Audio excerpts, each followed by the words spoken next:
In this quick guide, I will show you how to cancel an order from the Noise website in just a few simple steps.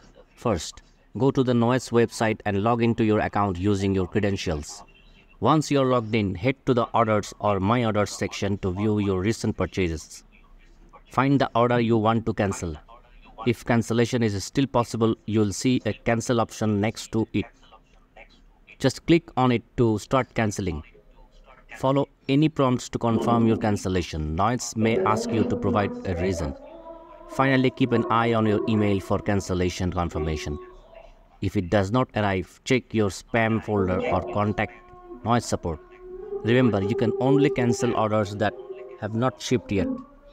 If it's already on the way, wait for delivery. Then request a return or refund. And if you run into any issues, Noise support is here to help. Thanks for watching. Don't forget to like, subscribe and hit the bell for more quick